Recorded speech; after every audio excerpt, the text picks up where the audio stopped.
అందరికీ నమస్కారం. గౌరవ ముఖ్యమంత్రి గారికి ధన్యవాదాలు చెప్తూ వైఎస్ఆర్ కళ్యాణమస్తు వైఎస్ఆర్ షాదీ తోపా పథకం గొప్ప మన రాష్ట్రంలో ప్రెస్టీజియస్ పథకంగా ఎస్సీ ఎస్టీ బీసీ మైనారిటీలకు వికలాంగులకు భవన నిర్మాణ కార్మికులకు వాళ్ళ కుటుంబాల్లో వాళ్ళ కుమార్తెల వివాహానికి గౌరవప్రదంగా నిర్వహించడం కోసం ఏర్పాటు చేసినటువంటి కార్యక్రమం ఇది వరకు 40,000 రూపాయలు పారితోషికం ఉండేది. ఈరోజు 1,50,000 ఇస్తూ ఒక రకంగా పాత అప్పులు కూడా తీర్చి 4 ఇన్స్టాల్మెంట్స్ ఇచ్చి 5వ ఫేజ్ ఈరోజు గౌరవ ముఖ్యమంత్రి గారి చేతుల మీదుగా రిలీజ్ చేయడం అనేది చాలా ముదాఫంగా. ఈ కార్యక్రమం ఒక ప్రక్క రాష్ట్రంలో ఇంత ప్రెస్టీజియస్గా జరుగుతూ ఉంటే ఎప్పటికీ కూడా ప్రతిపక్షాలు కళ్ళు లేని కబోజుల్లాగా కళ్యాణమస్తు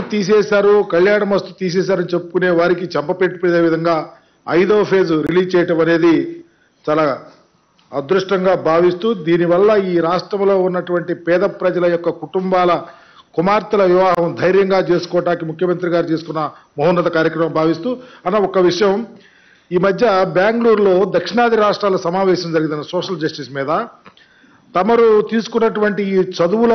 విప్లవానికి తోడు, ఎందుకంటే కళ్యాణమస్తు కూడా చదువుతో లింక్ అయి ఉంది. 10వ తరగతి పాస్ అయినటువంటి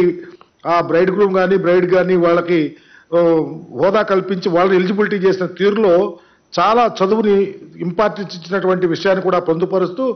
ఈ దక్షిణాది రాష్ట్రాల్లో జరిగినటువంటి సమావేశంలో అన్ని రాష్ట్రాల కన్నా మిన్నగా ఆంధ్రప్రదేశ్లో నిరక్షరాస్యత తగ్గింది అని చెప్పడానికి చాలా గర్వించే విధంగా ప్రతి ఒక్క రాష్ట్రం వాళ్ళు మన రాష్ట్రాన్ని పోయిన తీరు చూస్తూ ఉంటే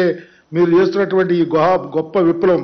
అమ్మఒడి కానీ విద్యా దీవెన కానీ వసతి దీవెన కానీ లేకపోతే ఈరోజు కళ్యాణమస్తులో వాళ్ళకి ఎలిజిబిలిటీ ప్రయారిటీ ఇవ్వటం కానీ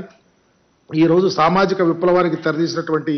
ముఖ్యమంత్రిగా ఈ రాష్ట్రంలో ఉన్న ప్రజానీకం గమనించాలని మీ ద్వారా కోరుకుంటూ ఈ కార్యక్రమంలో నన్ను ఇన్వాల్వ్ చేసిన ప్రతి ఒక్కరికి కూడా ధన్యవాదాలు తెలియపరుస్తా ఉన్నా.